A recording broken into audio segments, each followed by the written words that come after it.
Invloed corona is terug te zien in de criminaliteitscijfers. Het is vrijdag 22 januari. Dit is Zeeland Nu.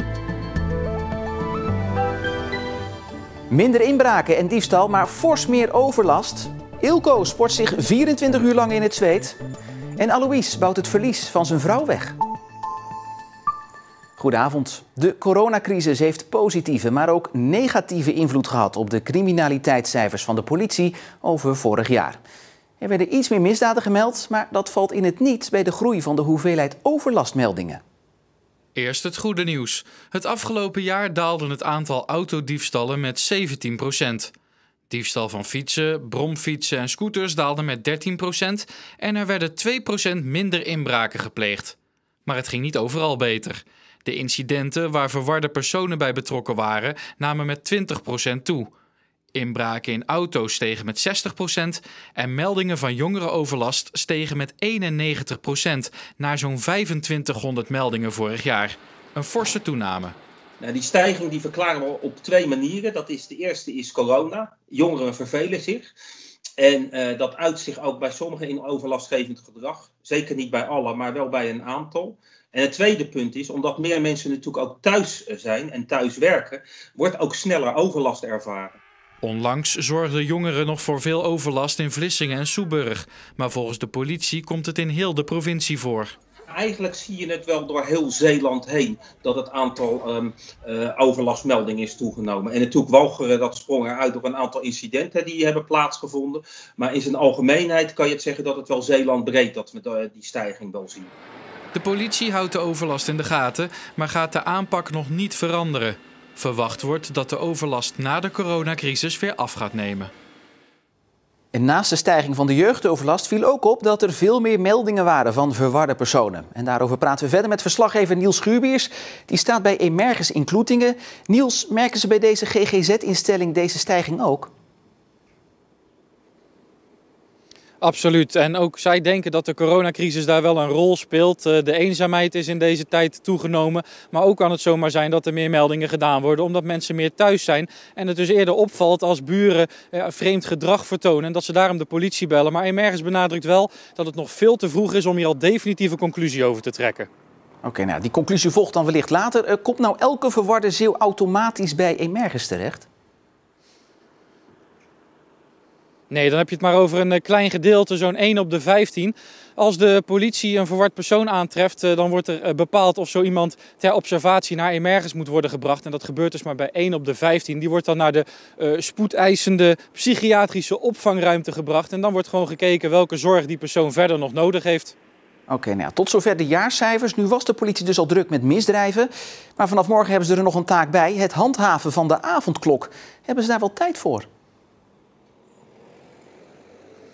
Daar hebben ze tijd voor en dat gaat ook lukken, zegt de politiechef. Maar het betekent wel dat andere taken, dat ze daar even niet meer aan toekomen. De politiechef benadrukt wel dat de wijkzorg en de opsporing altijd doorgaan. En doet een sterk beroep op iedereen om het toch vooral aan de regels te houden. Want dan hebben alle hulpverleners het een stuk makkelijker.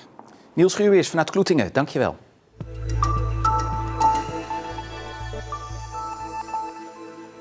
Tot vanmorgen zijn er bij het RIVM 1 overlijden en 129 nieuwe coronabesmettingen gemeld. Dat zijn er minder dan gisteren, toen er 150 Zeeuwse positieve tests bijkwamen. Over de afgelopen week bekeken laten de besmettingscijfers een stabiel beeld zien, met een licht dalende trend in Zeeuws-Vlaanderen en op de Bevelanden en een iets stijgende trend op Walcheren en Schouwen-Duiveland. En vandaag is het een week geleden dat de eerste zorgmedewerkers zijn ingeënt tegen het coronavirus. In de Zeelandhallen in Goes worden nu dagelijks 300 zorgmedewerkers gevaccineerd. Ik werk dan in de zorg en ik ben blij dat ik hem kan halen, zeg maar, dat het voor mij beschermd is en ook voor de kwetsbare ouderen. Medewerkers van de GGD merken dat iedereen blij is dat ze aan de beurt zijn. We hebben hier ook een verzorgingstehuis gehad en die waren zo tevreden over dat ze gevaccineerd mochten worden, dat ze ons de dag daarna een nette soep hebben gebracht. Dus ja, dat is ook voor het personeel is dat heel leuk. Het is iedere dag afwachten hoeveel vaccins er binnenkomen en dat frustreert. Daarom konden er deze week maar 3 van de 12 vaccinatiestraten open. Ja, wij zijn ingericht op 12 straten, dus wij willen prikken.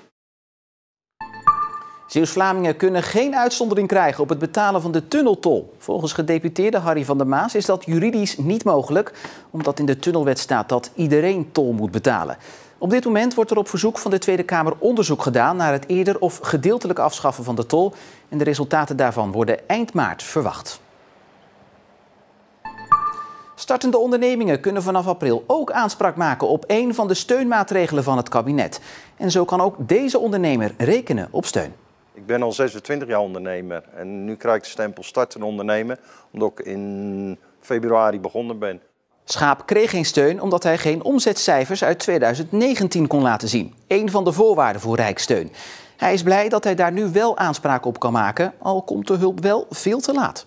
Ze zijn we ruim een jaar verder zonder dat we iets hebben gekregen.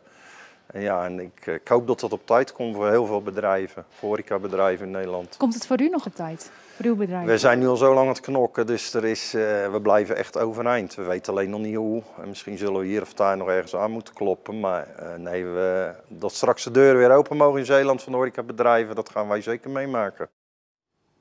En 24 uur lang sporten, dat gaat Ilko Frankaart morgen doen. Hij wil op deze manier geld ophalen voor het goede doel.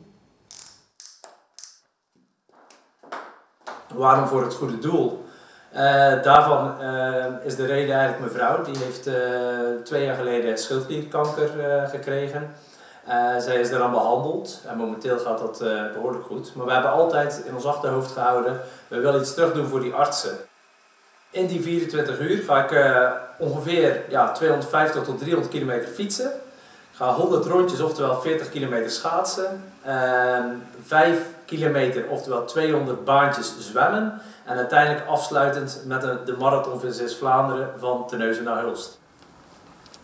Uiteraard krijg ik wel een klein beetje hulp. Zo zal mijn vader meeschaatsen. Zo zal een hardloopvriend meelopen. En natuurlijk mijn lieftallige vrouw, die zal als bezemwagen een groot deel van de route erbij zijn.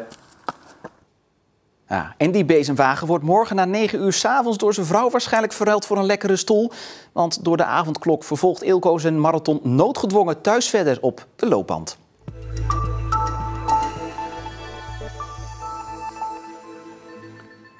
Het bouwen met Lego heeft Alois Sponselee al eerder door lastige tijden geholpen. En nu er weer groot verdriet is, helpen de Deense speelgoedstenen hem daarmee om te gaan. En richt hij zich nu op de tentoonstelling van al zijn modellen in het Industrieel Museum.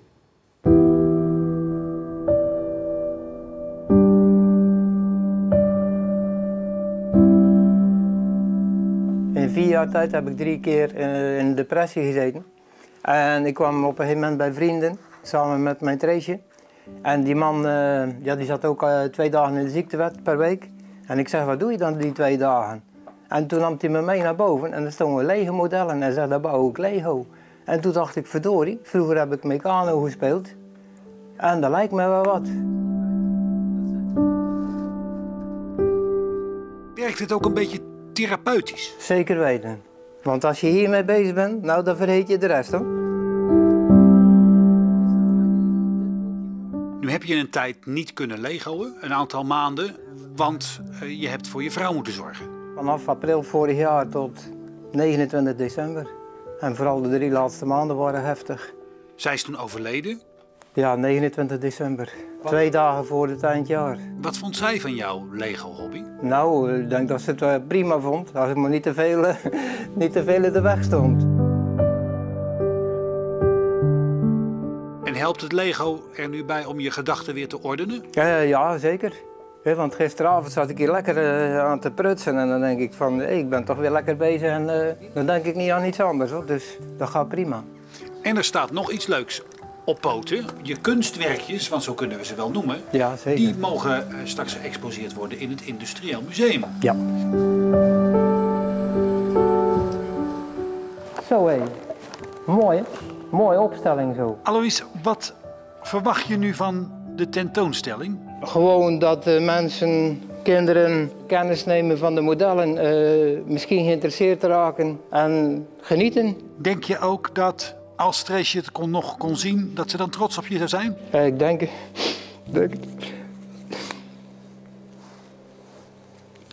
Jazeker.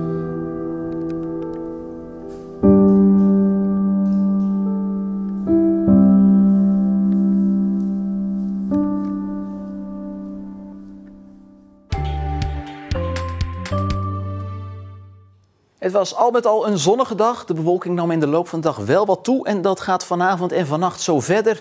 Want morgen is het ook bewolkt met kans op regen. Eerst aan de kust en daarna in de hele provincie. En verder in het weekend is er ook nog kans op een wintersbuitje. Kortom, voor ieder wat wils. En ook geen reden om naar buiten te gaan. Kunnen we wel alvast oefenen voor die avondklok. Maar ondanks dat, nog een fijne avond, een goed weekend en tot morgen.